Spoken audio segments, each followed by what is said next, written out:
On August 6, 1945, Totsumo Yamaguchi was walking near the city center of Hiroshima when he saw a plane, the Enola Gay, and 2 parachutes over the city. He instinctively dove into a ditch just as the atom bomb little boy exploded 580 meters above the city.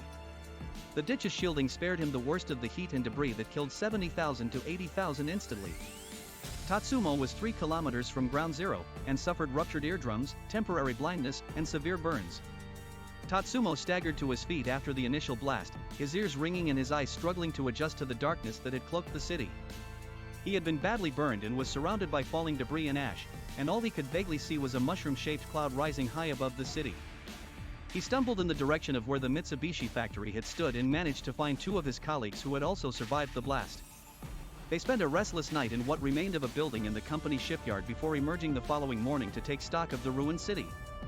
Fires raged all around them, bodies littered the streets, and the sound of crying was the only thing that interrupted the shouts from rescue workers and the occasional collapse of a building. Somehow, the train station was still operating where Totsumo and his colleagues found a train bound for Nagasaki. Totsumo spent the 8th of August in a hospital in Nagasaki, and when he returned home that day his family did not recognize him as he had been so badly burned. His mother even accused him of being a demon. The following day Totsumo was summoned by his employer Mitsubishi Heavy Industries to their office to explain what he had seen in Hiroshima. Still severely injured and sick, he tried to explain to his incredulous bosses that a single bomb had caused all that death and destruction. At 11:02 a.m. the second atomic bomb, Fat Man, exploded 500 meters above Nagasaki City. He saw a sudden flash and instinctively ducked to the floor as the second atomic bomb to hit Japan caused a shockwave to reverberate across the city, instantly killing 140,000 people. Again, Totsumo was caught within 3 kilometers of an atomic bomb explosion but survived. The reinforced concrete walls of the Mitsubishi offices saved him and he emerged relatively unscathed. Upon returning to his home he saw that his house had been reduced to rubble.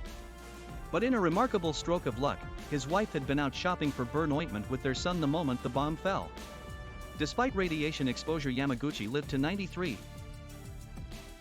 On the fateful day of August 6, 1945, a group of 8 German Jesuit priests were living in a rectory at the Church of Our Lady of the Assumption, only 1.2 kilometers from the hypocenter of the atomic bomb little boy explosion over Hiroshima. The priests were going about their morning routine when the bomb detonated at 8:15 a.m. The blast leveled most structures within a 1.5 kilometer radius, killing 70,000 to 80,000 instantly with heat exceeding 6,000 degrees Celsius and a shockwave traveling at supersonic speeds. All 8 Jesuits survived. Of the blast. 3 days later, a similar coincidence with regards to Jesuit priests unfolded in Nagasaki.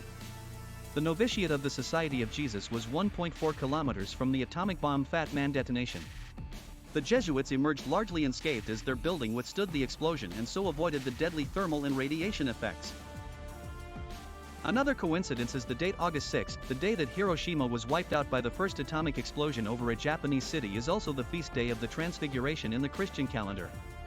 The Transfiguration commemorates the moment Jesus was revealed in divine light 2,054 years ago. The Feast of the Transfiguration commemorates an event described in the New Testament where Jesus ascends a mountain with disciples Peter, James, and John and is subsequently transfigured. His face shines like the sun, his clothes become dazzling white, and a voice from a cloud declares him God's Son.